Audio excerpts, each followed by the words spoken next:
예, 반갑습니다. EBS에서 월급을 받고 있는 김지정입니다. 안녕하세요.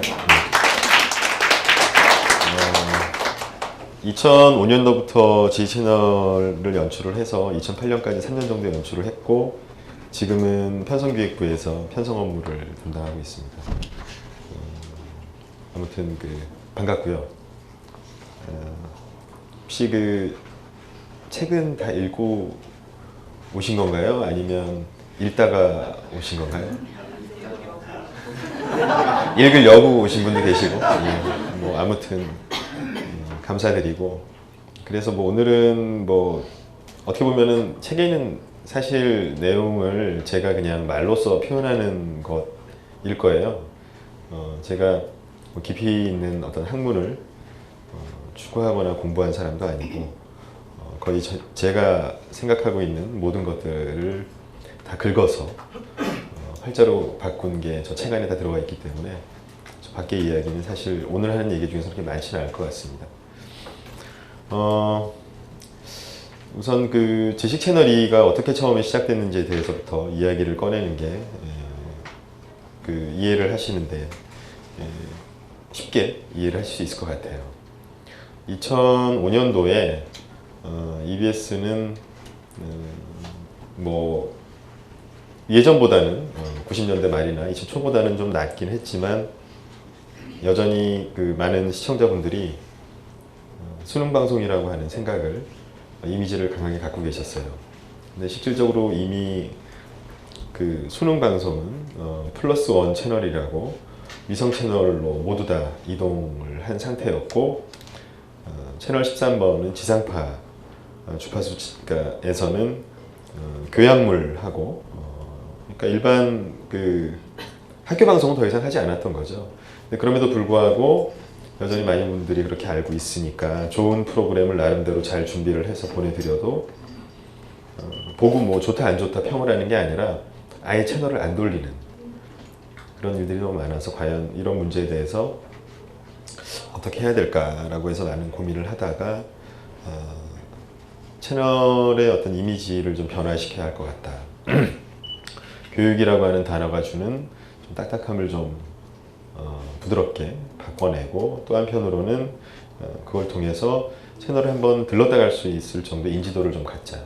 근데 그게 어떤 개별 프로그램 하나를 이렇게 만들어서 들 일은 아닌 것 같고, SB라고 해서 프로그램 사이사이에 각 방송사마다 그러니까 상업적인 광고는 아닌데 예고편 비슷한 것도 하기도 하고, 뭐 우리 채널은 올 한 해 연중 캠페인을 합니다 라든지 해서 여러 가지 한 30초에서 1분 분량의 짧은 거를 만드는데 그걸 이제 스테이션 브레이크라고 해서 SB라고 합니다. 그런 형태로 좀 자주 방송하는 짧은 무언가를 만들어 보자라고 하는 기획을 하게 됐어요. 물론 이제 저도 그 기획 과정에 어느 정도 참여를 했지만 사실은 제가 연출할 거라고 생각을 하지 않고 있었어요. 그때는 뭐 지식 채널 2라고 하는 어떤 제목이 있었던 것도 아니고 다소 러프한 상태에 뭔가 이미지를 바꾸는 것, 짧은 것, 1분에서 길어야 3분 미만, 그리고 중요한 거는 지식이라고 하는 거를 한번 좀 중심에 놓고 한번 해보자 라고 해서 이제 출발을 하게 됐어요. 근데 마침 제가 그 당시에도 편성기획부에 잠깐 있었는데 여차저차 하다 보니까 제가 그거를 맡게 됐어요. 지금 돌이켜 생각해보면 물론 제 능력을 인정해서 맡겨주신 것도 있겠지만 맡겠다고 하는 사람이 없었던 것 같아요. 그래서 이제 저는 맡게 됐죠. 저도 사실은 그래서 처음엔 좀 시큰둥하게 출발을 했습니다. 그리고 또 이제 처음에 이게 저에게 요구되어졌던 혹은 프로그램의 기획 의도는 사실 이 책에 쓰여져 있는 내용과는 완전히 반대에 존재하는 형태의 지식, 비교적. 그러니까 뭐 아카데믹한 지식이라고 표현을 할 수도 있고요. 혹은 우리가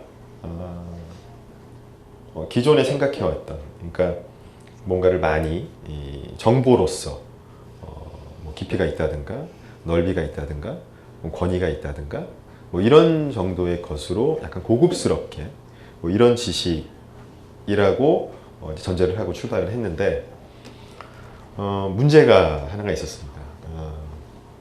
그래서 첫 번째 편을 나름대로 열심히 준비를 해서 만들어 왔는데 정말 최선을 다해서 만들었어요. 제가 할 수 있는 모든 테크닉을 다 사용을 해서 나름 형식적인 면에서 상당히 참신하기도 했고 지식 채널을 보셨다면 아마 형식적인 면에서는 그때 이미 지금 거와 크게 차이가 없이 완성이 됐다고 보시면 돼요. 한 2달 정도 고생을 해서. 근데 담겨져 있는 내용이 제가 봐도 별로 매력이 없었어요. 왜 매력이 없을까 생각을 해보니까 그냥 이건 좋은 지식이고 알면 좋은 거고 많이 알면 똑똑한 거고 뭐 이런 식의 어떤 상투성을 여전히 가지고 있는 채로 지식이 담겨져 있는 거예요.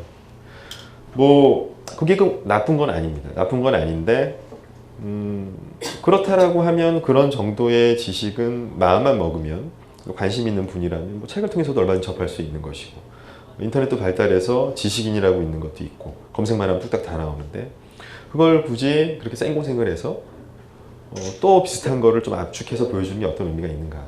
과연 이 컨텐츠가 시청자에게 다가갔을 때 과연 이게 채널 인지도를 올리고 사람들에게 EBS 이미지를 바꾸는 데 어떤 도움이 되는가. 그냥 EBS만 주장하는 것 뿐이지. 그래서 이건 도저히 아닌 것 같다라고 해서 엄청나게 고민을 했습니다. 고민을 하다가 우연치 않게 이제 하나의 문장을 이제 만나게 되면서 그때부터 이제 지식 채널가 시작을 하게 됩니다. 보신 분이 계신지 모르겠지만 제목이 1초라는 편인데 1초 동안 벌어졌던 일이라고 하는 어떤 소재를 가지고 이런저런 것들을 그 병렬로 연결하고 또 거기다가 약간 뭐 의식의 흐름이라고 하는데 사람이 생각하는 어떤 흐름을 적당히 연결 지어서 이렇게 확장해 나가는 형식을 취하고 있어요. 근데 뭐 이런 겁니다. 예를 들면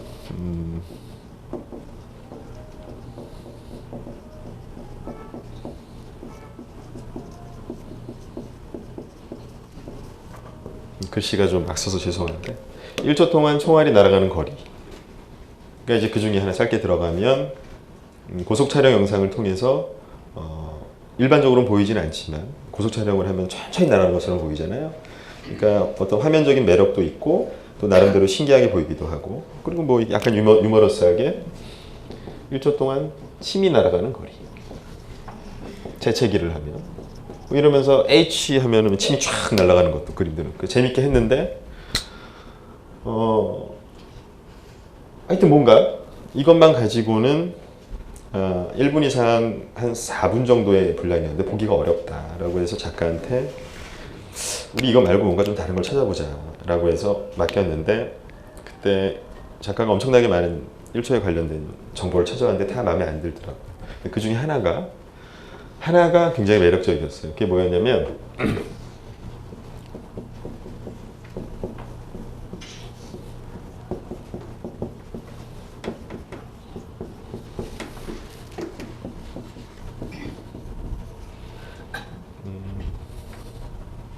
정확한 워딩이 기억이 안 나는데 뭐 그냥 대충 비슷하게 써보겠습니다.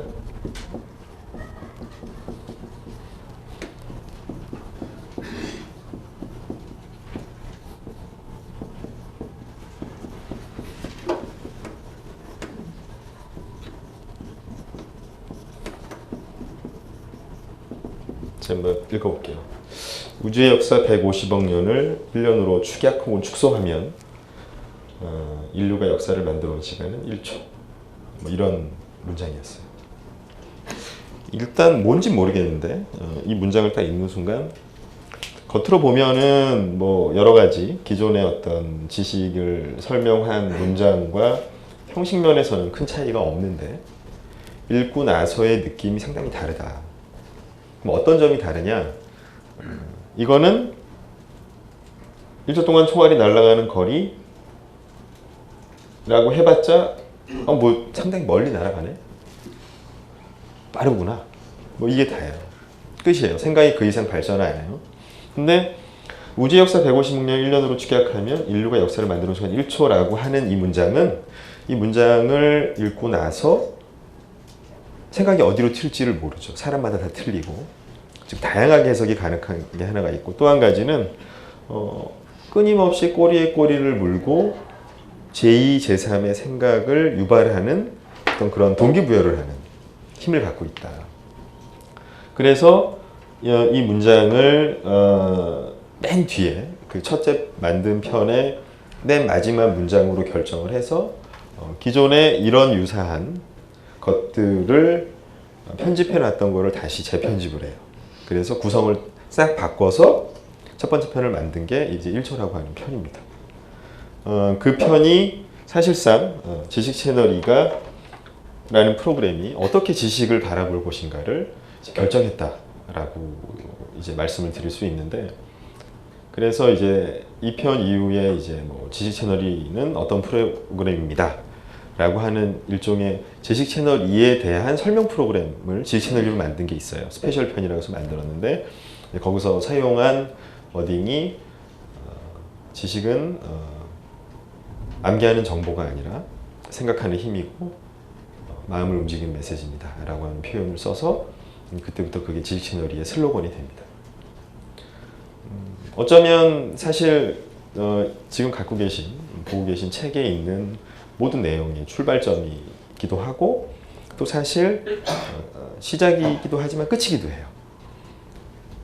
어떤 지식이든 그것이 그냥 그러네 라고 해서 암기를 하거나 이해하지 않고 제2, 제3의 생각을 유발시키고 생각하고 싶은 마음을 자극하고 그런 욕구를 갖게 해주는 것이 지식이다라고 보는 것이 사실 내용의 전부입니다.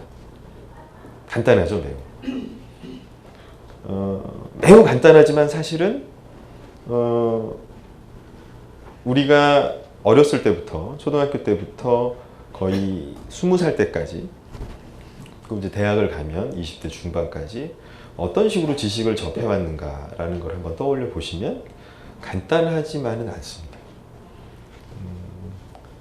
뭐 좋은 대학에 가건, 혹은 그렇지 않건, 학력이 높건 낮건 매우 공통적으로 어떻게 보면 너무나 평등하게 부여되는 교육 방식이 정도의 차이는 있지만 일단 암기와 이해를 기반으로 한 주입식 교육이고, 저를 포함해서 여기 계신 분 모두는 외국에서 공부를 하지 않으셨다면 동일한 방법으로 거의 20여 년 넘는 세월 동안을 이제 지식을 접하셨던 거죠. 그 얘기는 뭐냐면 그 방법을 통해서 지식을 접하지 않는 것을 배우지 않았다는 얘기입니다. 20여 년 넘게. 그 얘기는 만약에 우리의 뇌를 일종의 새로 태어날 때 굉장히 고스펙의 컴퓨터라고 생각하면 프로그램은 예를 들어서 요즘은 애플리케이션이라고 하잖아요. 애플리케이션은 하나도 안 깔고 하드에다 정보만 왕창 집어넣은 거라고 보시면 돼요. 그리고 어느 날 갑자기 입사를 하니까 창의적인 직원이 되라는 거예요. 황당하죠. 그래서 창의와 관련된 지식을 다시 하드에 저장을 하고, 그렇게 되니까 뭐 창의가 안 나오잖아요. 그렇게 나이가 들고 하니까 이제 뭐 관리자가 되면 나는 안 되지만 우리 후배는 되겠지. 그 친구한테 그 친구 다시 업데이트된 지식을 다시 하드에 넣는 이런 악순환이 반복이 되는데, 그러면 아까도 말씀드렸지만 하드웨어적인 스펙이 떨어지냐? 그렇진 않습니다. 문제는 CPU를 너무나 CPU가 예를 들어서 100이라고 하는 능력을 갖고 있다면 5밖에 안 쓰고 나머지 90은 전혀 쓰지 않은 것이. 그것뿐만이 아니라 혹 쓰고 싶어 하거나 쓰려고 하게 되면 그런 거는 좋지 않아. 지금 그럴 때가 아니야. 라고 하는 정도의 어떻게 보면 억압까지 받았기 때문에 거기에 대해서 다들 뭔가 불만을 가지고 있고 이건 아니다라고 생각을 하고, 아마 청소년기, 특히 어렸을 때 굉장히 반감이 심했지만 너무나 거기에 익숙해지다 보니까 어느 순간은 정말 그게 편해져 버리는 상황이 온 것이죠. 그러니까 되게 단순하고 간단한 문제지만 사실 굉장히 심각한 문제인 것입니다. 그러면 그게 얼마만큼 심각한 문제일까에 대해서 한번 이제 생각을 해볼 수가 있는데, 그 심각성을 이제 이야기를 하면서 이제 여러 가지 것들에 대해서 생각을 해볼 수가 있어요. 여러 가지 것들에 대해서 아주 근본적으로는 일단 어떤 식으로 우리가 정보를 받아들여서 처리하는 거의 과정에 대해서 한번 생각을 해볼 수가 있어요. 즉 우리가 가지고 있는 이 뇌라고 하는 하드웨어가 어떤 식의 과정을 거쳐 정보를 처리하는가 라고 하는 점을 알 필요가 있는데, 아까 먼저 말씀드린 것처럼 애플리케이션을 깔지 않고 그 하드디스크에 계속 저장을 했단 말이에요. 근데 이렇게 얘기하면은 뭐 이렇게 맞아 정도 하지만, 구체적으로 얘기하면은 좀 생각보다 좀 끔찍한 상황이 되는 거죠. 그 중에서 이제 여러 가지 이야기를 할 수 있는데, 아마 가장 먼저 이야기를 해야 되는 것이 무지에 대한 이야기가 아닌가 싶다. 무지. 왜냐하면 이제 지식을 이야기를 하려면 무지에 대해서 이야기를 해야 되니까. 우리가 일단 무지하다라고 하면 무언가를 모른다라고 생각을 하잖아요. 맞는 말입니다. 무언가를 모른다. 근데 그 책에도 제가 썼지만, 예를 들어서 누군가한테 뭐 약간 엉뚱한 질문 던질 수 있죠. 책에 있는 걸 그대로 인용을 해보면, 혹시 우즈베키스탄 말을 아세요? 라고 여러분께 물으면 어떻게 대답하시겠어요? 우즈베키스탄 말 아세요? 그죠? 모르죠. 저도 몰라요. 근데 한 가지 더 이제 질문을 추가해 볼 수가 있습니다.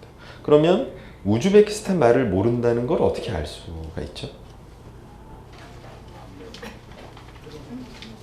우즈베키스탄 말을 모르는데 자기가 우즈베키스탄 말을 모른다라고 하는 건 어떻게 알 수가 있냐는 거죠.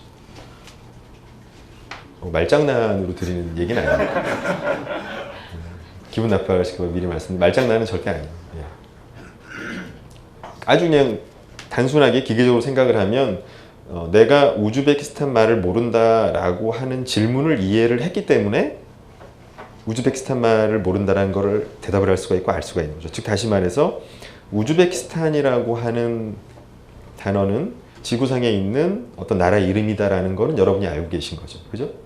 두 번째는 정확하게 가서 확인을 해보지 않았으나 우리가 알고 있는 보편적 상식에 미뤄볼 때 그 나라에는 사람이 살고 있을 것이다. 그리고 사람이 살고 있으면 그 나라에 언어가 있을 것이다 라고 하는 한 가지 지식과 두 가지 이 지식에 기반한 추측을 통해서 나는 우즈베키스탄 말을 모른다라고 하는 결론을 내릴 수가 있는 거예요.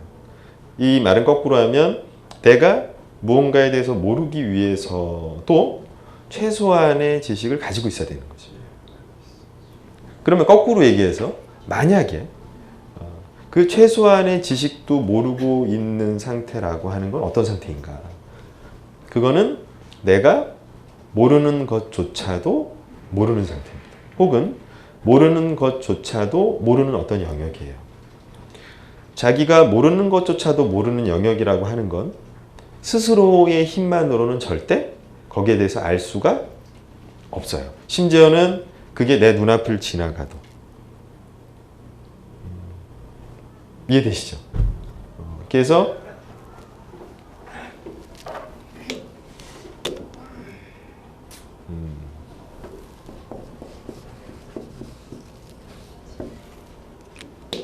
기존에 우리는 뭐 영어 잘 아세요? 영어 잘 몰라요.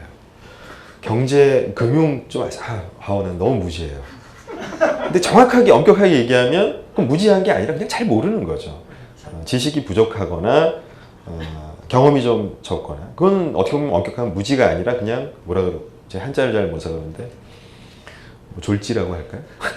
하여튼 뭐 그런 그냥 좀 낮은 거죠. 무지는 아니에요. 정말 무지는 아까 말씀드린 것처럼 모른다는 사실조차도 모르는 것. 그러면 재밌는 거는 이때의 무지라고 하는 거는 지식이 중요한 게 아니죠. 누가 중요하죠? 내가 중요해, 내가. 왜냐하면 잘 모를 때는 지식만 더 있으면 그냥 내가 배우면 돼요. 그죠? 예를 들어서 내가 영어를 잘 모르면 마음만 먹으면 영어 학원에 다니면 돼요. 그리고 우즈베키스탄 말을 잘 모르면 물론 그렇게 공부하실 분은 안 계시겠지만 특별한 이유가 배우면 돼요. 뭐 직접 가서 배울 수도 있고 뭐 다른 방법을 통해 배울 수도 있고. 근데 이 무지는 뭘 모르는지조차도 모르기 때문에 뭘 어떻게 할 수가 없어요. 그냥 그 상태로 계속 있는 거예요. 그리고 여기서 한 걸음 더 나아가면 만약에 이 상태에 있는데 누군가가 그 부분에 대해서 어떤 상을 제시를 해주면, 즉 해당 지식이 그 사람이 해석한 혹은 그 사람이 판단한 그 사람이 현실이라고 생각하는 것을 여러분에게 제공을 해주면 어떻게 되겠어요? 그게 현실이 되겠죠. 근데 예를 들어서 영어를 내가 정말 ABC 정도는 알고 있는데 누가 와서 불어를 얘기하면 야, 그거 이상한데? 라고 할 수 있지만 정말 완벽한 무지 상태에서 누가 일본어를 얘기하면서 영어라고 그러면 그것이 이상하다라고 반박을 할 수 없는 거죠. 그리고 그 상태로 만약에 그것이 차곡차곡 시간이 오래 지나서 계속 반복되어지고 심지어는 나만 그런 게 아니라 많은 사람들이 일본어를 영어로 생각하고 있다라고 하면 일본어는 영어가 되는 겁니다. 그게 이제 흔히 책에도 있지만 신화라고 이제 표현을 합니다. 신화. 거기에 대해서는 조금 이따가 자세하게 말씀드릴게요. 그래서 제가 지금까지 드린 짧은 얘기에서의 핵심은, 그래서 지식 채널 혹은 지식 채널 안에 담겨 있는 거는 생각하는 힘이기도 하지만 그 자체에서 되게 중요한 거는 지식 그 자체가 중요한 게 아니라 지식을 받아들이는 나. 그걸 통해서 내가 어떤 생각을 할 것인가. 다시 말해서 그 지식이 중요한 게 아니라 그 지식을 프로세스하는 나의 뇌가 더 중요하다라고 하는 시선이죠. 그래서 책 처음에 지식이란 무엇인가라는 질문에서 중요한 건 무엇이 지식이고, 자 이거는 예를 들어서 ABCD는 지식이 아니야. 그 정도 다 아는 걸 가지고 무슨 지식이라 그래. 좀 어려운 단어, 이게 지식이지. 아니야. 쉬운 것도 지식이 이런 논란이 아니라 그거를 어떻게 프로세싱 해내는가가 지식이냐 아니냐. 혹은 그거를 프로세싱하고 바라보는 사람의 관점에서 지식이냐 아니냐를 바라보는 게 중요하다라고 하는 것이 지식채널과 저의 주장입니다. 그게 하나가 있고, 그러니까 주체를 지식에서 지식을 바라보는 사람으로 옮긴다라는 게 하나가 있고요. 그리고 또 한 가지는 그렇게 됐을 때 당연히 우리의 뇌가 어떤 식으로 작동을 하는지에 대해서 알아야 할 필요가 있을 거예요.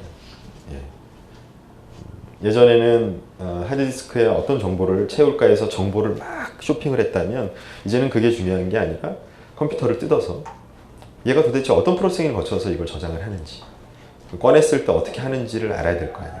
정상적인지 내가 상상하고 알고 있는 방식인지.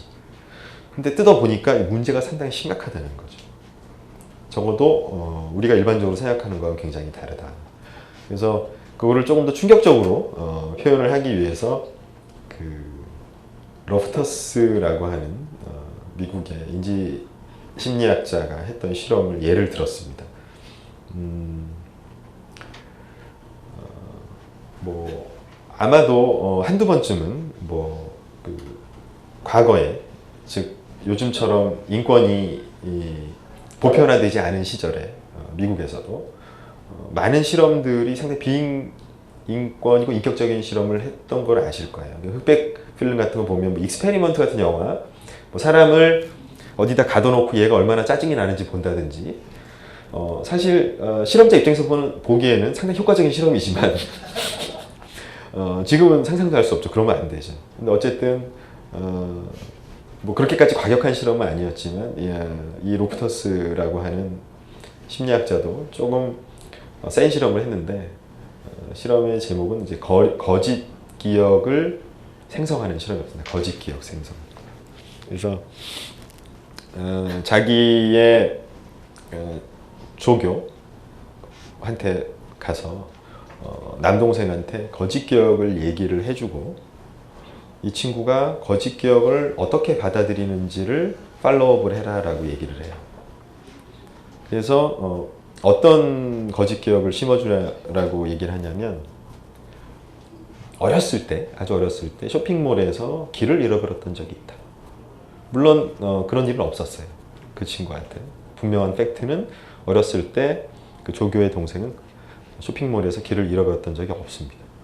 근데 가서 아주 강력하게 야 기억나냐? 형 뭐? 그러니까 야 너 그때 어렸을 때 그 쇼핑몰에서 길 잃어버렸을 때 정말 난리 났었잖아. 막 너 찾아 헤매고 그냥 막 뭐 기억 안 나는데? 야 너 이상하다. 근데 다음날 가서 기억났어? 근데 분명한 건 여기서 어떻게 구체적으로 어떤 감정인지 이런 얘기는 안 하고 아주 짧은 문장만 계속 강력하게 반복을 하는 거예요. 처음엔 반신반의하던 동생이 그랬던 것 같기도 한데? 라고 하더니 야 그래?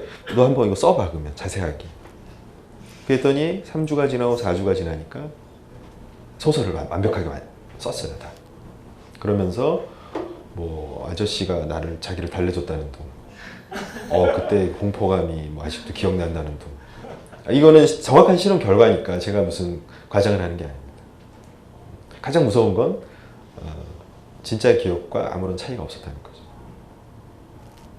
왜 이런 일이 발생할까? 아마 이런 이야기는 여러분들이 가끔 아마 즐겨보신 서프라이즈의 주로 소재로 많이 등장하는 걸 거예요. 근데 그러면 여러분은 그렇지 않을까요? 만약에 우리 모두가 다 그렇다라고 하면 이거는 어떤 한 개인의 문제가 아니라 우리의 기억이 어떤 식으로 우리 머릿속에서 기억으로 자리 잡는지 그리고 그것을 우리가 얼마만큼 신뢰하는지 그 프로세스가 어떻게 이루어지는지의 문제잖아요. 지능의 문제가 아니라는 거죠.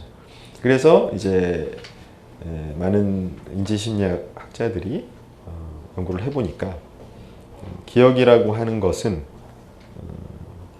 정확하게 얘기하면 사실을 저장한 게 아니라 사실이라고 생각하는 것을 저장한 거라는 거예요. 다시 말해서 어떤 사실이 있으면 그 사실을 딱 찍어서 스캔 딱 해갖고 쫙 저장한 게 아니라 각각의 여러분 한 명 한 명이 이거는 사실이고 이건 사실이 아니야. 그리고 그 사실은 어떤 거야? 라고 해석을 해요. 1차적으로. 그러면 그것을 해석한 것을 메모리 하는데 문제는 그냥 우리가 모두 나는 사실을 해석한 거를 기억한 거야 라고 생각한 문제가 없어요. 근데 그렇게 안 하잖아요. 사실이라고 기억을 한단 말이에요. 여기서부터 이제 문제가 발생하는 거예요.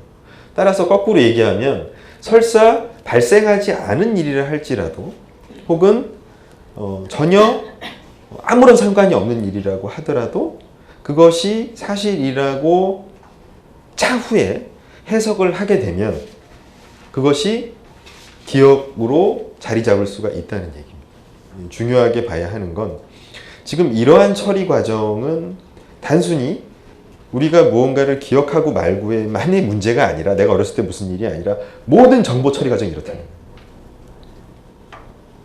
그러면 그래서 이러한 어떤 거를 사람들이 약간 잘못 생각하는 걸 가지고 약간 풍자적으로 영화를 만드는 사람이 홍상수 감독 같은 사람이죠. 그의 영화를 보면 이 차이를 가지고 장난을 치는 게 거의 주로 구성이에요. 이제 물론 그 장난을 치면서 뭐 지식인의 위선이라든지 사회 부조리를 얘기하지만 결국 프로세스는 똑같아요. 그 해석의 차이의 우스꽝스러움, 서로 다름. 하지만 내가 맞다라고 믿는 것을 교차 편집을 통해서 계속 보여주면서 풍자를 하죠. 그러면 만약에 우리가 지금 어떠한 정보를 제가 지금 이렇게 말하는 정보를 여러분들이 계속 받아들이고 있잖아요. 근데 지금도 마찬가지로 계속 프로세싱 하고 나서 메모리하고 프로세싱 하고 나서 메모리하는 거예요. 어떻게 보면 되게 당연한 일이잖아요. CPU를 가서 프로세싱해서 하드로 가는 거지. 이게 하드로 ปุ๊ 가진 않잖아요. 그런 컴퓨터가 어디 있어요, 세상에. 예를 들어서 CPU에서 이렇게 프로세싱할 수도 있고 저렇게 프로세싱할 수도 있잖아요. 근데 더 중요한 거는 그러면 우리 컴퓨터처럼 CPU가 예를 들어서 동일한 규격이면 다 똑같이 작용을 하느냐. 그게 아니라는 거죠. 우리는 사람이니까. 그러면서 각각의 프로세싱을 할 때 다르게 하는 점들과 관련해서 그럼 어떤 점이 어떻게 다르게 만드는가에 대해서도 궁금하잖아요. 아주 이것도 근데 생각보다 어렵지 않습니다. 아마 우리는 어렸을 때 그 중학교 때인지 고등학교 때인지 정확히 기억은 안 나는데 스키마 해가지고 시험 문제에 자주 나왔던 기억이 나요. 배경 지식 어쩌고저쩌고 기억나세요? 안 날 수도 있죠, 뭐. 예. 문제는 다 맞히셨을 겁니다. 예, 그래도 배경 지식이라고 하잖아요. 배경 지식. 근데 저는 어렸을 때는 그냥 내가 배경 지식이 좀 많으면 정보를 받아들일 때 있어서 좀 맥락 있게 잘 이해할 수 있구나 정도로만 생각을 했어요. 되게 도움이 되는 존재다. 근데 이게 뭐 그렇게 볼 수도 있지만 한편으로 생각하면 만약에 내가 그 배경 지식이 없었다고 한다면, 그러니까 다시 말해서 사전에 그와 관련된 정보가 전혀 없는 상태로 무언가를 접했다고 한다면 보다 있는 그대로 받아들였을 수도 있겠죠. 그죠? 예를 들어서 여러분이 지금 제가 하는 말을 들으실 때 저 사람이 이 책을 쓴 사람이야 라고 하는 배경 지식을 가지고 정보를 들으시는 것과 그렇지 않은 것과는 다르다는 거죠. 어느 것이 더 나은지 아닌지를 떠나서 분명한 거는 그것이 상당히 많은 영향을 끼치고 있다 라는 데는 아마 동의를 하실 겁니다. 근데 뭐 이 정도라면 뭐 그럴 수도 있고 좀 내가 순수하게 바라볼 필요도 있는데 사람은 선입관과 편견을 갖지 말아야지 끝! 이럴 수도 있어요. 근데 이것도 인지 언어 심리학자들이 나름대로 열심히 공부를 해서 실험을 다양하게 해보니 그렇게 간단한 문제가 아니더라는 거죠. 그러면서 조지 레이코프라고 하는 사람이 프레임에 대해서 이야기를 하게 됩니다. 아마 많이 들어보셨을 거예요. 프레임이라고. 촘스키 아시죠? 촘스키. 그래서 뭐 나름대로 책에 관심이 많으시니까 촘스키하고 레이코프하고는 제가 알기로는 스승과 제자 사이로 알고 있어요. 얼마나 둘이 친한지 잘 모르겠어요. 둘이 그다지 사이가 안 좋다고 하더라고요. 제가 정확하게 출처는 기억이 안 나는데 촘스키는 석학이죠, 석학. 정치적인 발언, 사회적인 발언을 많이 하지만 그럼에도 굳이 표현하자면 유림 같은 분이에요, 유림. 그죠? 저기 뭐 안동에 딱 계시면서 자리 딱 잡고 앉아가 중심 딱 잡고 딱 판단하시는 이런 스타일인데 이 조지 레이코프라고 하는 사람은 현실 정치에 좀 개입을 하는 타입이라서 미국 민주당의 뭐라 그러죠? 뭐 정책연구소 같은 데서 일을 하고 그러면서 그 과정에서 유권자들에게 공화당이 하는 얘기에 속지 말자, 다시 생각해보자, 뭐 이런 어떤 좀 다소 직접적인 현실 정치적인 영향을 피기 위해서 냈던 책 중에 하나가 여러분이 많이 들어보셨을 거예요. 코끼리는 생각하지 마라는 책이 있습니다. 보신 분 계신가요? 계십니다. 되게 얇은데 꼭 한번 보세요. 예. 그러니까 정치적 성향을 어느 쪽이냐를 가지고 보지 마시고 그 사람이 이야기하는 인지심리학적인 부분에 대해서 보시면 되게 도움이 많이 될 겁니다. 제가 그 중에 일부분을 인용을 하고 약간 살을 붙여서 책에 넣었어요. 그 얘기를 좀 해볼게요.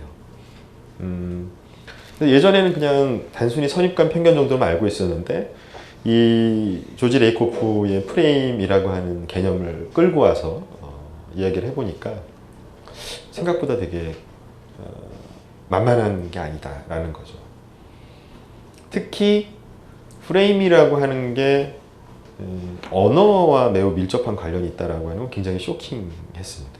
그러니까 예를 들면 우리가 아까도 얘기했지만 이제 사실을 해석을 하잖아요. 그죠? 그 짧은 순간이 되게 중요해요. 그 짧은 순간이 되게 중요한데, 그러니까 사건이 있고 프로세싱을 해서 받아들여요. 그럼 이 짧은 순간에 어떤 일이 벌어지는가를 봐야 되는데, 이때 프레임이라고 하는 게 작용을 하고 이 프레임이 언어와 되게 밀접하게 관련이 있다라고 하는 거죠. 그러면서 그 책에서 들었던 예가 조지 부시가 그 동일한 정책을 가지고 워딩을 바꿔서 어떤 효과를 받는지를 가지고 이야기를 합니다. 그래서 원래 공화당이 추진하던 법안은 노멀한 단어로 텍스컷이라고 했대요. 텍스컷. 뭐죠? 텍스컷이? 감세죠? 감세. 감세. 쉽습니다. 감세. 제가 감세 그러면 어떤 느낌 드세요? 별 생각 안 드시죠? 솔직히. 당연히 안 드실 거예요. 왜냐하면 되게 뉴트럴하니까. 언어가 뉴트럴해요. 그죠? 이런 거랑 비슷하잖아요. 뭐라 그럴까? 뭐 하늘 느낌이 크게 차이 안 나죠. 뭐 자전거. 그죠? 거기에 어떤 뭔가 마음이 움직인다거나 분노가 갑자기 치솟는다거나 호감이 급등이거나 이런 거 없잖아요. 근데 텍스컷을 컷을 바꿔요. 어떻게 바꾸냐면 릴리프로 바꿔요. 릴리프. 우리말로 하면 구제가 됩니다. 그럼 제가 다시 얘기해 볼게요. 세금 구제하면 어떤 느낌이세요? 일단 호감이 가죠. 아까보다 그러니까 그냥 감세보다는. 그래서 법안의 내용은 동일해요. 문자 하나 바뀌지 않았는데 제목만 텍스컷에서 텍스 릴리프로 바꿔서 바꾸니까 여론이 호감으로 바뀌고 통과에 성공을 시켜요. 그것이 의미하는 게 뭐냐면 컷과 릴리프라고 하는 두 가지 단어가 있잖아요. 그러면 그거를 여러분이 딱 들었을 때 그때 여러 가지 머리에 구분빵이 있지만 일단 호감이냐 비호감이냐를 결정할 거 아니에요. 첫 번째로. 그럴 때 릴리프는 호감이라고 하는 쪽으로 끌어당기는 프레임이에요. 그러니까 호감이라고 하는 프레임에 속한 단어고 컷은 어때요? 뉴트럴해요. 다시 말해서 우리가 외부적인 사실을 어떤 사건을 이렇게 받아들일 때 있어서 뭘로 받아들이죠? 거의 대부분의 경우 언어죠. 언어. 여러분이 눈으로 보신다고 해서 예를 들어서 이렇게 보면서 하늘을 보면서 본인도 모르게 하늘이라고 받아들이잖아요. 약간 딴 얘기지만 그래서 사람은 아는 언어만큼 생각을 할 수 있지 생각하는 만큼 언어를 갖지 못한다고 뭐 그런 얘기도 있는데 뭐 어쨌든 그거는 차치하기로 하고 그러니까 무엇을 보고 하고 뭐 이래서 지나가다 꽝 하면은 감각으로 물론 맨 먼저 아프다는 게 오지만 그걸 받아들일 때는 아프다라고 하는 언어로 해서 메모리를 한단 말이죠. 그러니까 어떤 언어가 어떠한 프레임에 연관이 되어 있는지에 따라서 우리가 그것을 처리해서 머리에 집어넣으면 그게 호감이냐 비호감이냐로 결정이 될 뿐만 아니라 나머지 수없이 많은 구분법에 의해서 구분지어져서 우리 머릿속에 딱 저장이 되는 거예요. 근데 안타깝게도 제가 지금 호감 비호감 프레임을 설명하는데 한 15분 정도 걸린 것 같아요. 근데 여러분이 지금 제가 하는 단어 하나하나를 실시간으로 프레이밍 하시면서 듣잖아요. 그러면서 프레임 얘기를 하기 전까지는 혹은 아마 이 강의가 끝난 이후에도 매 순간 내가 어떤 프레임을 선택해서 프로세싱을 하는지 고민하면서 받아들이실 분 안 계시겠죠? 이렇게 수많은 단어와 정보가 막 쏟아져 나오는데 나는 호감 프레임으로 가는 건 안 맞으니까 비호감. 왜냐면 그래서 뭐 제가 정확한 전문가는 아니지만 프레이밍을 사용하는 우리의 뇌는 다시 말해서 우리 CPU가 프레임을 써 정보를 처리하는 가장 큰 이유가 진화의 결과물이라고 하더라고요. 그러니까 정보량이 점점 많아지고 생각할 거리가 많아지는데 언제 내가 좋은 거나 이걸 하나하나 하겠어요. 그러니까 어지간하면 머릿속에 체계화 시켜놓은 거예요. 체계화 시켜놓고 그걸 갖다가 거의 실시간으로 무의식에서 막 쓰는 거예요. 근데 문제는 그 체계화된 프레이밍을 우리가 직접 한 게 아니라는 거예요. 내가 이렇게 해서 이 언어는 이렇게 할 거야 저렇게 할 거야 한 게 아니라 그냥 사회생활을 하면서 나이를 들어가면서 내가 사는 곳, 내가 만나는 사람, 주어지는 환경, 내가 주로 이야기를 듣는 사람 등등 여러 가지 뭐 부모님, 친구 해서 그 안에서 적당히 체계화된 겁니다. 즉 오류가 엄청 많은 것도 중요하지만 제일 중요한 건 내가 선택한 게 아니라는 거예요. 물론 내가 선택한 일부분이 있겠지만 상당수 많은 거는 관습화된 프레이밍이라는 거죠. 잘못 프레이밍을 해서 받아들여서 나중에 오류라고 알았을 때 내가 선택해서 잘못이면 억울하질 않아요. 왜냐하면 내가 잘못 선택한 거니까. 아, 바보 같았네. 근데 내가 선택하지도 않았음에도 불구하고 기존에 주어진 프레임을 그냥 무의식적으로 해서 그게 내 생각이 돼서 막 주장하다 뭔가 잘못됐어요. 어이가 없는 거죠. 행동은 다 내가 하고 내 의견을 얘기하고 그렇게 난 그게 믿고 살았는데 나중에 뭐야 이게. 이렇게 돼버리는 거죠. 그래서 그 책에서 얘기하는 건 중요한 건 뭐냐면 그러니까 이쪽 프레임을 가져라 저쪽 프레임을 가져라를 이야기하는 게 아니라 가끔은 적어도 어떤 부분에 있어서 좀 더 중요하게 판단해야 할 거라고 어느 정도 생각이 드는 것 혹은 내가 혹시 일방적으로 끌려가고 있지 않나라고 판단이 들 때는 내가 어떤 프레임을 쓰고 있는지에 대해서 스스로 자문을 해보라는 거죠.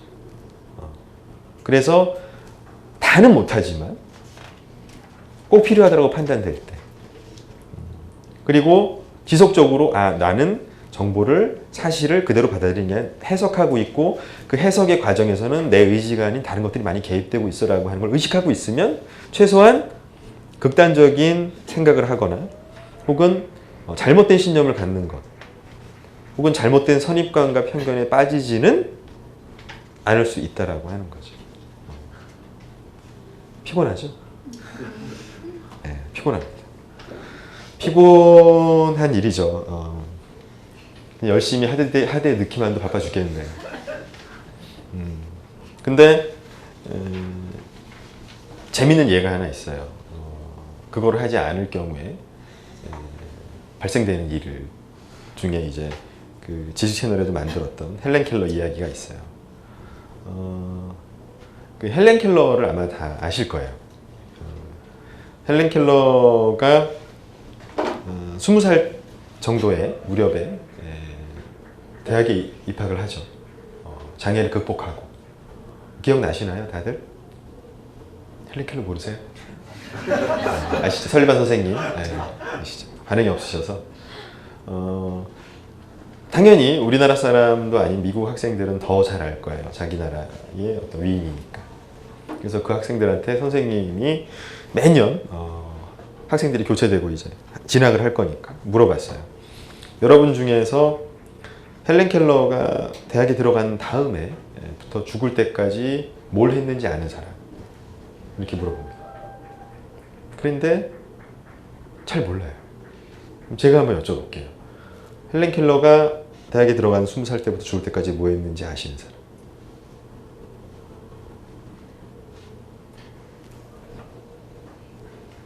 그럼 다시 한번 질문해 볼게요. 보통 위인들은 뭐 특별한 케이스가 아니면 죽을 때까지의 이야기를 담잖아요. 태어나서부터. 헬렌 켈러 이야기는 왜 20대에 끝나고 죽을 때까지 없는지에 대해서 이상하다라고 한 번이라도 생각해 보신 적이 있으신 분?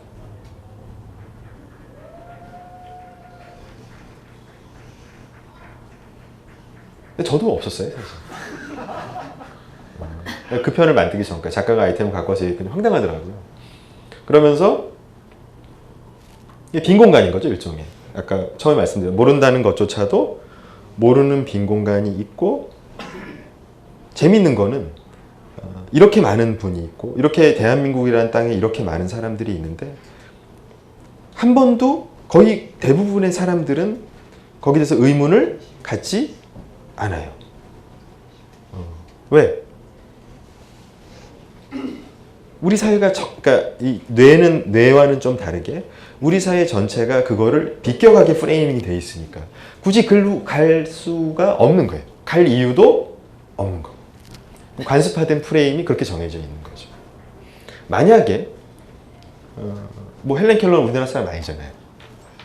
별로 중요하지 않을 수 있어요. 만약에 그게 우리와 좀 더 직접적으로 연관이 있는 되게 중요한 지점이었다라고 하면 대단히 큰 문제가 될 수가 있겠죠. 그런 생각을 기반으로 고민을 한번 해봤어요. 개인적으로. 책에 썼지만 알고 계신 독립운동가 중에서 이름을 10명 이상 될 수 있다. 한번 손 들어보세요.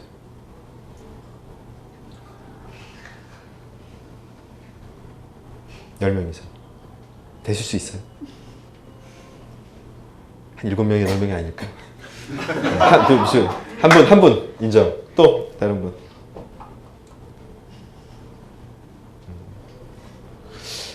아마 모르긴 해도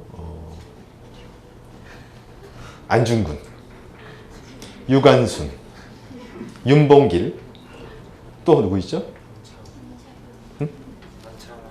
안창호, 또 강우규 아시는 분은 거의 드물 텐데 또 네, 자신이 없으시죠? 네, 저도 사실 잘 몰라요. 그런데 재밌는 건 일제시대와 관련된 우리 사회의 대부분의 논란은, 적어도 최근 10년간 벌었던 논란은 아마 여러분이나 저나 기억하는 거는 친일 임명사전이 제일 크지 않을까 싶어요. 그죠? 언론에서 가장 비중 있게 보도하는 것도 항일 임명사전이 아니라 친일 임명사전이죠. 근데 한번 생각을 해보세요. 예를 들어서 여러분이 집에 사는데 막 누가 와갖고 여러분을 못 살게 굴렸어요. 돈도 뺏어가고 때리고. 근데 어떤 사람이 와서 그 사람하고 싸워주고 뭐 완벽한 승리는 못 했지만, 그러면 상식적으로 생각할 때 누구 이름을 더 오래 기억할까요? 때린 사람을 더 오래 기억할까요? 아니면 그걸 막아서 싸워준 사람을 더 오래 기억할까요? 응? 그러면 좀 더 막 때리는데 심지어 자기 목숨을 버리면서까지 막아준 사람을 오래 기억할까요? 괴롭힌 사람을 오래 기억할까요? 이게 상식적으로 그렇잖아요. 그죠? 그리고 뭐 너무 세게 때려서 정말 이가 가릴 정도로 나쁜 놈이라서 좀 더 기억날 수는 있지만 겉으로라도 최소한 도와준 사람을 이야기를 더 많이 하는 게 염치잖아요. 예의상. 사회적인 뭐 속으로 별로 안 고마워도 겉으로는 다 그러고 살잖아요. 일반적으로. 근데 이상하게 일제시대에 관련된 대부분의 이슈가 나오면 친일파와 관련된 분들이 이제 명성을 날리는 거죠. 그것도 일종의 우리 사회의 하나의 커다란 프레이밍이 된 거예요. 그렇게 많은 사람들이 연결을 지으니까 그 이상하다라고 생각을 하지 않는 거죠. 그런 것들이 이것만 해도 역사 문제니까 조금 더 멀리 있을 수 있지만, 예를 들어서 좀 더 가까이 당겨보면 더 많은 문제들이 있을 수 있어요. 뭐가 있을까요?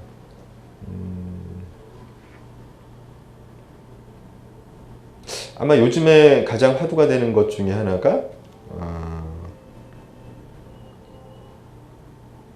복지 문제인가요? 분배? 분배? 네, 분배.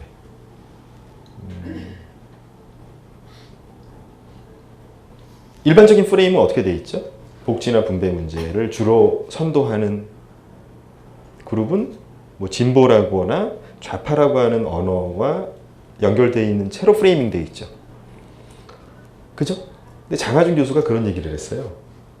제가 한번 여쭤볼게요. 여러분 의료보험제도 아시죠? 누가 만들었죠? 요즘에 유명한 분 있잖아요. 한나라당 쪽으로 가서 쇄신한다고. 그걸 주도했던 분이 김종인이라는 걸로 알고 있어요. 혹은 뭐 고향은 된 분이고. 뭐 어느 정권 때 했는지 아세요 혹시? 나이 드신 분 좀 아실 텐데. 의료보험제도를 누구였죠 대통령이? 박정희.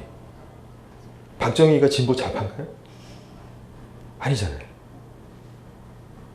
진보 좌파인가요? 아니잖아요. 예.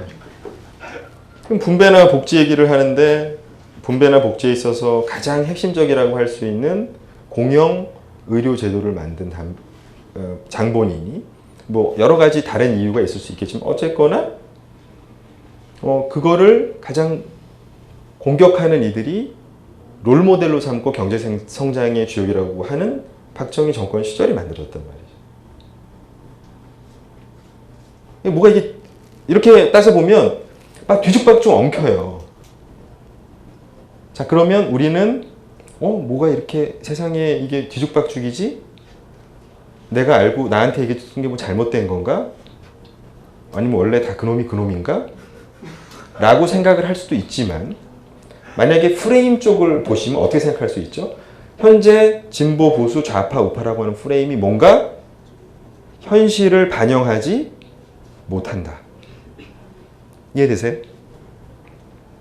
즉 있는 팩트의 문제가 아니라 팩트를 프로세싱 할 때 문제가 발생하고 그 문제는 어떻게 바라보느냐에 있어서 우리가 많이 쓰는 특히 언론이 많이 쓰는 진보, 보수, 좌파, 우파라는 게 우리가 아무데나 갖다 적용할 만큼 정교하지도 명확하게 현실을 반영하지 못하고 있다라고 하는 의심을 할 수가 있잖아요. 그죠?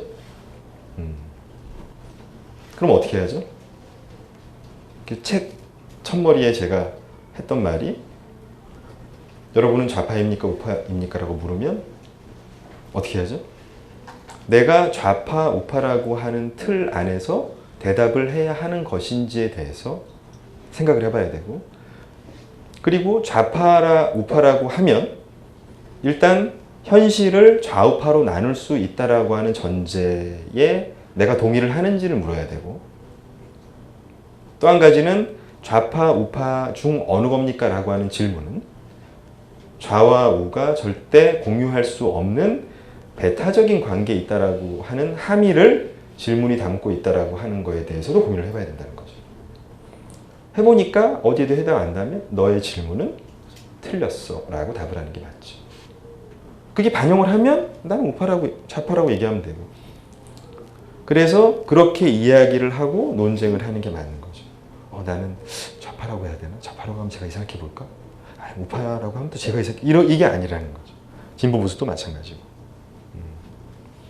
그래서 제 생각에는 책에도 그래서 많이 썼지만 좌파, 우파, 진보, 보수가 현재의 많은 사람들의 생각이나 우리 현실을 반영하지 못하니 그게 무조건 잘못됐다는 게 아니라 거기에 대해서도 비록 번거롭지만 개인이 나름대로 고민을 해서 스스로 사회적인 충분한 합의가 된 프로세싱이 된 프레임이 등장하기 이전까지는 과도기적이지만 고민할 필요가 있다 라고 하는 뜻에서 이야기를 또 펼쳐놨습니다.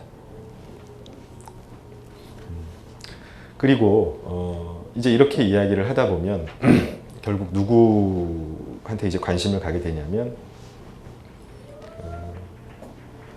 우리 뇌에 가장 많은 정보를 뿌리는 주체에 대해서 이제 이야기를 하지 않을 수가 없습니다. 그래서 이제 언론 얘기도 한참 떠들게 되는데요. 일단 쉬운 얘기부터 좀 해볼게요. 제가 지금 너무 책을 막 그냥 1시간 반 안에 막 집어넣느라고 좀 정신없게 말하는 것 같아서 아마 아시는 분은 아시겠지만 우리나라의 그 주로 언론이 정보를 여러분에게 제공할 때 1차적으로 정보를 이렇게 끌어올리는 견인하는 방법은 출입처제에 근간을 하고 있습니다. 아시죠, 잘? 그래서 예를 들어서 제가 사회부 기자면 언론사로 출근하는 게 아니라 뭐 경찰서로 간다 출근을 해서 거기서 퇴근을 하고 법무부 기자면 법무부로 출근해서 법무부에서 퇴근을 합니다. 가서 뭐 원고 마감을 하거나 이러지 않는 이상은 거기서 땡치는 거죠. 요즘은 이 컴퓨터가 발달돼 있어서 굳이 뭐 이렇게 손으로 써서 갖다 줄 필요가 없잖아요. 송부해버리면 땡이고 데스크에서 오케이 하든지 키라든지 둘 중에 하나 결정되면 수정을 하면 뭐 아무 데서나 일할 수 있고 좋잖아요. 요즘에 와이파이도 다 되고. 근데 이게 출입처제가 뭐냐면 제가 예를 들어서 A라는 출입처에 매일 출근해서 퇴근한다라고 하면 그 정보를 주는 사람은 일종의 직장 동료같이 돼버리죠. 그러면 예를 들어서 평소에 뭐 단순한 정보, 예를 들어서 뭐 법무부에 출입했는데 법이 개정된다든가, 뭐 아주 그냥 이렇게 릴리즈해도 되는 건 상관이 없는데 보니까 문제가 있어요, 법무부에. 그거를 비판을 해야 되는데 내가 맨날 점심도 같이 먹고 가끔 당구도 치고 또 이걸 어떤 사람 인간적인 면이 하나 있고 내가 까면은 다음부터 내 옆에 언론사한테는 정보를 좀 나한테 안 줄 수도 있고 문제가 많아요. 상당히 문제가 많은 제도예요. 근데 어쨌든 그렇게 유지가 되고 있어요. 따라서 1차적인 정보 작성자가 뭐 모든 기자가 그렇다고 생각하지는 않지만 기자가 아니라 출입처의 홍보팀이 됩니다. 우리가 읽고 있는 대부분의 기사는 예를 들어서 EBS 취재를 한다 그러면 EBS 언론 자료를 뿌리면 그거를 각 언론사가 컨트롤 카피를 하거나 약간 바꿔서 내요. 물론 안 그런 기자도 있어요. 탐사 보도 기자라고 하는 기자들도 있어요. 굉장히 드물죠. 그러다 보니까 최종적으로 뿌려지는 다수의 어떤 기사는 그 기사의 안에 있는 정보들의 퀄리티는 너무 많이 필터링이 되어 있어요. 다시 말해서 너무 많은 과도한 프레임으로 인해서 오염돼 있다. 이해관계에 있어서. 그거를 그러면 알고 받아들이면 돼요. 아, 얘네들 또 이것 떼고 저것 떼고 했구나. 하면 상관이 없는데 그렇게 받아들이시지 않잖아요. 문자 하나, 자꾸 하나 보면서 팩트니 아니, 느니니 르르니 이거 가지고 하고 있단 말이에요. 그거를 특히 연합뉴스나 뉴시스 같은 데서 1차적으로 생산하는 데서 한번 잘못 뿌려버리면 또 그걸 또 받았어요. 다른 언론사에서. 그러니까 그거를 볼 때 기본적으로 믿으면 안 됩니다. 첫 번째. 그러면 그렇지 않고 기사를 쓰면 믿어도 되는가? 그것도 믿으면 안 됩니다. 일단 그거는 이제 기사 쓰기 프로세싱에서 발생하는 문제가 항상 상존을 하는데 최근에 되게 자세히 썼고요. 뭐 특히 사건 사고 기사 같은 즉 그 어떤 이해관계나 왜곡이 발생할 수 없다라고 하는 것으로 여겨지는 교통사고 단신 같은 거 있잖아요. 그런 것도 왜곡은 안 하지만 의미는 왜곡시킬 수 있어요. 어떤 방식으로? 팩트 하나를 넣고 빼고로. 예를 들면 A 운전사가 B를 치었다. 간단하죠? 팩트예요. 근데 A 운전사가 횡단보도에서 B를 쳤다. 라고 해서 횡단보도에서라고 하는 하나를 넣으면 이 책임은 누구에게 있죠? A에게 있죠? 그죠? 근데 횡단보도 앞에 뭐 하나를 뺐어요. 뭘 뺐냐면 고장난 신호등이 있는. A에게 꼭 책임이 있을까요? 없을 수도 있죠. 신호등이 고장났는데. 근데 또 그 앞에 뭘 하나 뺐어요. 술을 먹고 운전을 하는. 다 이게 여기서 중요한 건 뭐냐면 다 팩트예요. 그러니까 뭘 넣던 뭐를 빼던 이것이 팩트냐 아니냐만을 가지고 왜곡 여부를 따질 때 아무것도 걸리지가 않아요. 즉 모든 것이 다 팩트라고 해도 그것이 진실일 수는 없는 거죠. 그리고 단 하나의 팩트만 있더라도 그게 진실일 수도 있어요. 문제는 그걸 어떻게 아느냐 그러면 저도 모르죠. 그거 제가 어떻게 합니까? 제가 무슨 천재도 아니에요. 근데 중요한 거는 그럴 수 있다라고 하는 거를 알고서 정보를 받아들이는 것과 팩트니까 그 왜곡됐 때문에 무슨 소리야 다 팩트인데 이거하고는 다르다. 그리고 이러한 어떤 그 언론의 정보 처리 과정에 대해서 자꾸 알게 되면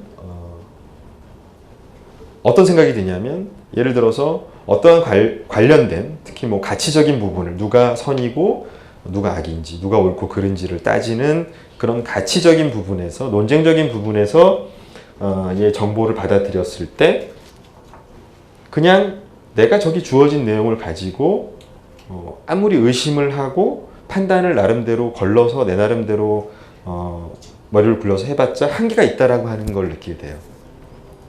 따라서 중요한 거는 의심을 하는 것에서 한 걸음 더 나아가서 스스로 정보를 찾아봐야 돼요. 그러니까 적극적인 정보 수용자가 돼야 한다는 생각을 할 수밖에 없는 거죠. 적어도 내가 진실에 최대한 가깝게 해당 부분에 대해서는 내가 관심 있는 논쟁에 대해서는. 그런데 문제는 그러려고 인터넷을 들어갔더니 네이버하고 다음밖에 없는데 물론 구글도 있지만 일단 한번 들어가서 처음 찾으려고 하다가 옆에 뭐 소녀시대 나오면 누르고 들어가면 까먹어 금방. 그러면 소녀시대 누르니까 또 옆에 뭐가 있어요? 원더걸스가 뜬단 말이에요. 원더걸스를 뜨니까 옆에 김연아가 떠요. 스포츠로 갔다 막 이러면 뭘 찾으려고 했던 것 같은데 왜냐하면 걔네는 여러분이 어떤 생각을 할지를 미리 다 짜서 프레이밍을 해가지고 배치를 해놨으니까 여러분이 이기가 쉽지가 않아요. 일단 들어온 포털 내부 안에서 돌아야 히트수가 늘고 그것이 되게 중요하니까 다음에 오면 네이버로 못 가게 하고 네이버 다 못 가게 해야 될 거 아니에요. 그걸 사활을 걸고 매일 앉아서 회의를 하고 머리를 싸매고 애를 쓰는 거죠. 그게 자기들의 생존하고 되게 중요하니까. 거기다가 그거 나는 무심히 지나칠 수 있어라고 해서 검색을 했는데 문제는 정보량이 매우 적어요. 그래서 뭐를 딱 쳤더니 똑같은 글이 날짜만 다르게 계속 복사돼서 블로그는 5개가 다 똑같은 글. 다 미치는 거죠 이러면. 찾을 수도 없고. 그러니까 뭐 예를 들어서 약간 정확성이 없는 것 같아서 이걸 찾아서 얘는 어디에서 인용했다라고 해서 얘를 가보니까 얘는 얘한테 인용했다고 가보니까 다시 처음으로 가 있어요. 서로가 서로를 인용한 건 뭐가 사실인지 알 수도 없고. 그래서 구글을 같이 병행을 하셔야 된다. 지식 채널 만들 때도 영원한 벗 구글. 미친 짓입니다. 네. 가끔 뭐 짧은 영어도 일부러 써서 하고 그렇게 해도 그러면 끝나느냐? 그렇지 않아요. 그렇지 않아요. 분명한 건 중요한 거는 그 정보를 아까 얘기한 것처럼 거꾸로 올라가서 나름대로 팩트들을 찾았어요. 그죠? 보니까 얘가 얘기한 거는 뭐고 얘가 얘기한 건 틀리고 자식 기상이 엉터리 썼구만. 끝이 아니에요. 이 정도로 알 수 있는 건 이 기사가 좀 엉터리라는 거지 진실을 알게 된 건 아니고 내가 좀 내 나름대로 진실을 구성한 건 아니에요. 그럼 어떻게? 내 나름대로 귀찮지만 가끔은 기자가 돼야 돼요. 그럼 어떻게 기자가 돼야 되는가? 생각보다 어렵지 않습니다. 통식성과 공식성이라는 말을 다 들어보셨을 텐데 어떠한 예를 들어 사건이 있다고 쳐요. 그죠?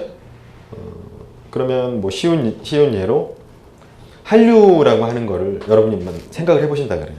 그죠? 그럼 어떻게 생각하시겠어요? 한류 좋다. 라고 생각을 하고 끝낼 수도 있지만 누구한테 얘기를 해야 된다고 이 앞에 와서 한 5분은 떠들어야 된다. 그럼 어떻게 하시겠어요? 뭔가 얘기거리가 있어야 될 거 아니에요. 그러면 제일 쉬운 방법이 일본 한류 한번 보고, 그죠? 자, 유럽 쪽도 한번 보고, 북미도 한번 보고, 그죠? 남미 한번 보고, 이러면 한 10분은 얘기할 수 있겠죠. 일본은 어떻고, 일본은 소녀시대보다는 카라가 좀 잘 나간다. 뭐 이런 식으로 하다 보면은 뭐 대충 반응도 나쁘지 않고. 끝일까요? 아니죠. 그죠? 한류가 안 좋은 적도 있고 그 얘기도 할 수 있지만 한류가 10년 전에도 한류가 있었나요? 10년 후에도 한류가 지금 같을까요? 라고 하는 쪽으로 생각해 볼 수 있죠. 그죠? 10년 전에 한류, 10년 후에 한류 이렇게 해가지고. 그러면 이 옆으로 쫙 이렇게 펼쳐서 생각해보는 방식이 공시성이라고 하고, 세로로 쭉 시간으로 거슬러 통시성이라고 하잖아요. 그렇게 해서 이 건의 공시성과 통시성 두 축으로 생각을 해보는 거예요. 그래서 흔히 이런 거를 맥락이라고 하고, 이 옆에를 흐름이라고 하죠. 이렇게 쓰는 거예요. 뭐 별거 있어요? 뭐 예를 들어서 피드수첩이나 아니면 이런 데서 뭐 황석 관련해서 만든다. 물론 이제 다양한 음악과 박진감 넘치는 화면과 여러 가지 이제 기술들이 들어가죠. 뭐 저도 지체를 만들 때 기술이 들어가야죠. 근데 그거와 별도로 기본적인 틀은 그런 거예요. 어떤 것이 문제가 있을 때 옆으로 보고. 근데 이게 방법론적으로는 되게 쉬운데, 이거를 예를 들어서 이 커다란 모눈종이라 논다고 치면 누군가는 이게 A-3일 수 있고 누군가는 B-5일 수 있는 거예요. 즉 통시성과 공시성을 그리는 그 순간 좌표는 달라질 수가 있다는 거죠. 따라서 어떻게 보면 많은 논쟁들은 이 통시성과 공시성을 가지고 어느 쪽에 좌표를 찍었느냐의 차이와 다름을 가지고 서로 겨루는 것일 수도 있어요. 그렇기 때문에 이 작업은 단순히 진실을 찾기 위해서 있는 기사에서 팩트만 남기면 역추적해야 가는 과정에 그치는 것이 아니라 일종의 누군가가 어떤 팩트를 보고, 즉 여러분 한 명 한 명이 어떤 팩트를 보고 그것을 내 나름대로 해석해서 하나의 관으로 만들어내는 아주 원초적인 작업인 거죠. 그렇게 따지면 이 작업은, 통시성과 공시성을 가지고 해서 하는 작업은 언제 배웠어야 되는 거죠, 우리가? 어렸을 때. 초등학교 때. 그죠? 중학교 때. 고등학교 때. 어떤 질문을 이걸 하나 휙 던져지고 너만의 지점을 찾아서 흐름과 맥락을 따져서 얘기해봐. 에세이로 써봐. 라고 하면 그걸 고민을 하고 자료를 뒤지고 구글을 뒤지고 책을 가서 찾아보고 어떤 필요에 의해서 이 책은 좋아요. 지식의 권유 읽으면 하니까 읽어봐야지가 아니라 내가 이거를 알려고 하니 지식 권유 3챕터는 내가 볼 필요가 있다고 판단해서 그걸 발췌도 가면 그만인 거예요. 그죠? 물론 김지영 PD가 너무 마음에 들어, 개인적으로. 그래서 이거 도대체 무슨 생각하는지 보고 싶어. 이렇게 볼 수는 있죠. 근데 그게 아니라 중요한 건 내가 어떤 필요에 의해서 내 사유를 함에 있어서 필요한 정보들을. 그러면 두꺼운 책을 한 권을 보는 게 아니라 한 페이지씩 100권을 봐야 될 수도 있는 거예요. 하지만 그걸 통해서 자기 나름대로의 하나의 관이 생기고 하나의 맵이 되고 그게 내가 어떻게 보면은 관습적으로 주어진 것보다 훨씬 더 신뢰 있고 누구를 설득할 수 있는 프레임으로서 내 머리에 탁 박히는 거죠. 그게 아주 정교화된 것을 저는 신념이라고 생각해요. 예를 들어서 어떤 이즘을 누군가가 만들었어요. 그게 종교든 뭐 경제에 관련 이즘이든 대단히 위대한 사람이니까 그걸 내 이즘으로 해야지. 나도 그걸 내 신념이야. 이게 신념이 아니라 다 의심하고 분해하고 해체한 다음에 내 나름대로 그 다음에 찾아서 만든 것이 신념이죠. 내 거죠. 나의 신념.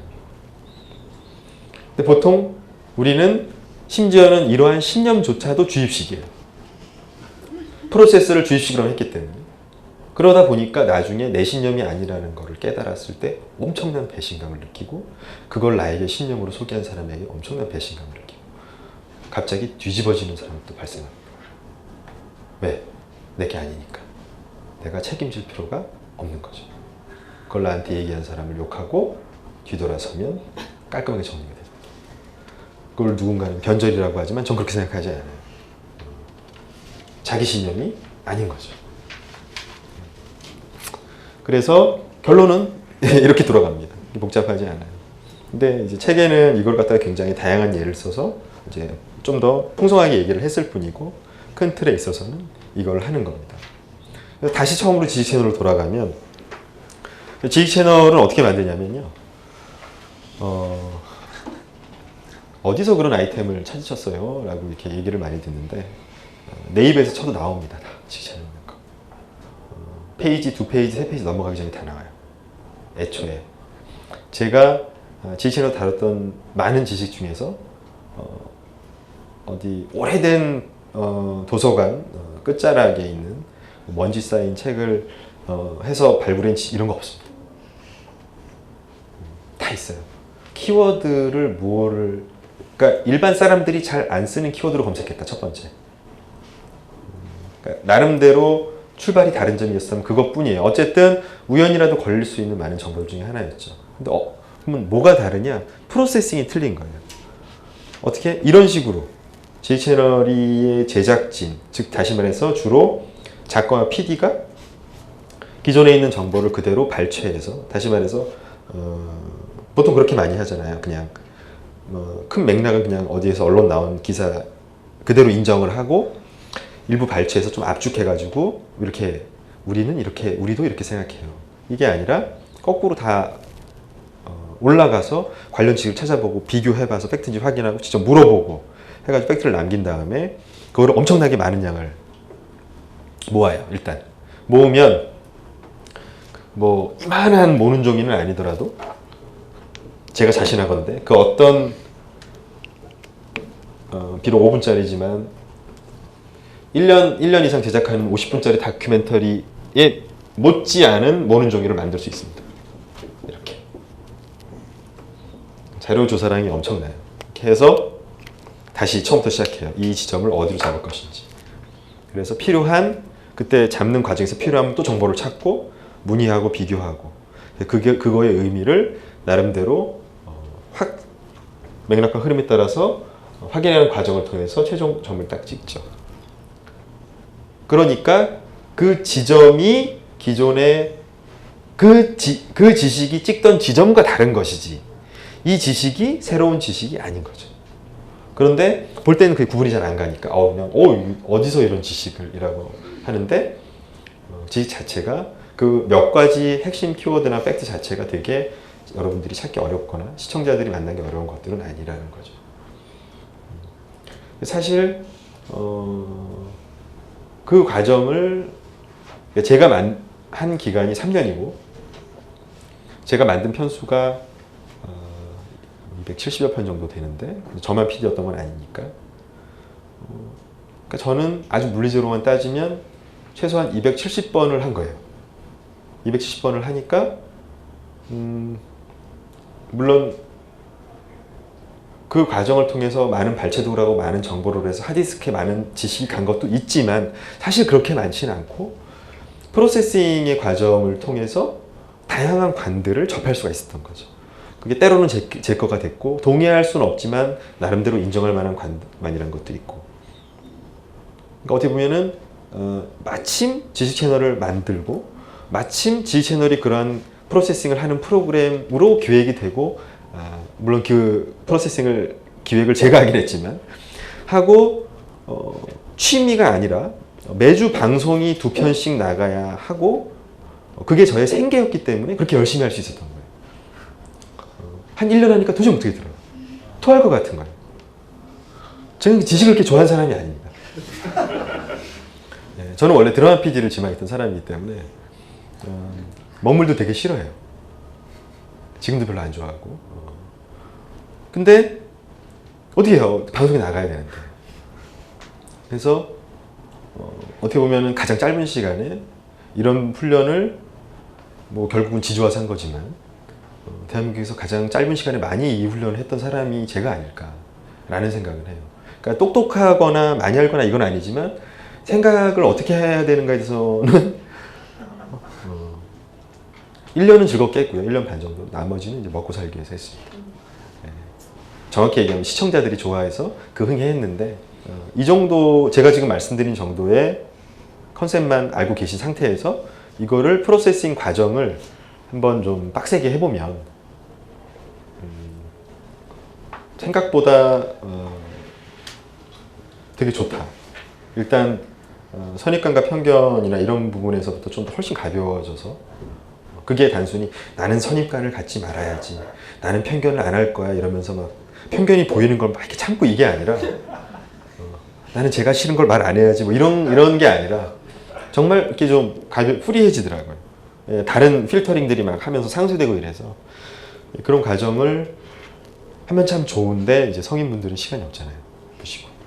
그래서 아까도 말씀드린 것처럼 꼭 좀 중요하다고 판단되는 부분에 있어서는 좀 하시면 되게 좋을 것 같고, 그리고 어쨌든 내가 프레임을 사용하고 그 프레임이 내 무의식적으로 내가 관습적으로 받아들인 거에 따라서 무언가를 판단한다라는 거를 이제 기본적으로 알고 있으면 어느 정도 경계가 돼요. 그리고 중요한 거는 그러면 적어도 우리 아이들하고 그다음에 청소년들이 우리와는 좀 다르게 제대로 된 사고 과정을 교육을 받아서 생각할 수 있는 교육단 교육, 지식단 지식, 생각하는 힘을 가질 수 있도록 하는데 교육제도나 이런 데 과거보다 훨씬 더 중요하게 관심을 가져야 할 필요가 있다. 학교 폭력도 중요하고 뭐 왕따도 중요하지만 어떻게 보면 그 문제도 사실은 그 아이들이 가지고 있는 어떤 프레임 혹은 그 사고 과정에 근본적인 문제가 있는 거거든요. 그러니까 아까 이 무지죠, 무지. 그러니까 그게 누군가를 괴롭히고 때린다는 게 나쁘다는 걸 모르는 게 아니라 그 누군가를 괴롭히고 때렸을 때 그 사람이 겪는 고통이라는 거에 대해서 자기가 모른다는 것조차도 모르고 있기 때문에 괴롭힐 수가 있는 거거든요. 그거 알면은 괴롭히기가 쉽지가 않습니다. 그래서 그런 부분들에 대해서 좀 관심을 가지고 하면 적어도 우리가 사는 사회가 신화들이나 잘못된 신화들이나 편견이나 이런 것들이 훨씬 줄어들고 훨씬 소통이 가능하고 좋은 세상이 될 수가 있을 뿐만 아니라 더욱 중요한 거는 그렇게 하드디스크가 아니라 메모리와 CPU를 쓸 때 이제 크리에이티브가 나온다는 거죠. 그리고 그러한 크리에이티브가 세속적인 부분에 있어서도 상당히 요구되어지는 세상으로 우리 사회가 변모하고 있기 때문에 약간 맥락을 튀어서 얘기하면 돈을 잘 벌기 위해서도 필요하다라고 저는 확신을 합니다. 그러니까 어디 가서 우쭐대거나 세속적으로 돈을 잘 벌고 장사를 잘하고 이런 것까지를 포함해서 이러한 사고 과정은 굉장히 중요하다. 꼭 가치적이고 정의와 옳음을 말하는 것만이 아니라 총체적인 관과 관련된 문제이기 때문에 그렇다라고 하는 거죠. 그래서 보시면 잘 보시면 말이 안 통하는 사람은 창의력도 없습니다. 그래서 그 사람들이 말이 안 통하는 사람들이 주로 세속적인 성공을 얻기 위해서 쓰는 방법은 크리에이티브가 아니에요. 역크리에이티브한 방법을 씁니다. 뭐 역크리에이티브가 뭔지는 상상해 보시면 알 거예요. 모두가 생각할 수 있는 방법을 쓰죠. 근데 모르겠어요. 그렇게 하는 것이 어느 정도의 도움이 될 수 있을지 모르겠지만 여러분이 만약에 스티브 잡스를 보고 뭔가 설렘을 느끼고 그가 만든 제품 안에서의 어떤 디자인이나 이런 걸 보고 이게 참 맛이 있구나 라고 하면서 즐거움을 느끼는 타입이라고 한다면 생각을 많이 하시면 도움이 되죠.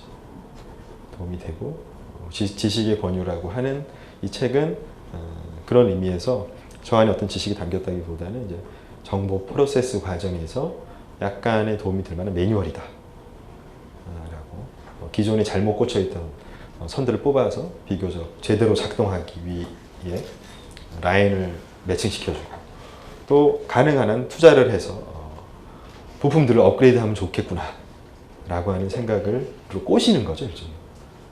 물론 돈 같은 건 받지 않습니다. 그렇게 봐주시면 좋지 않을까 싶습니다.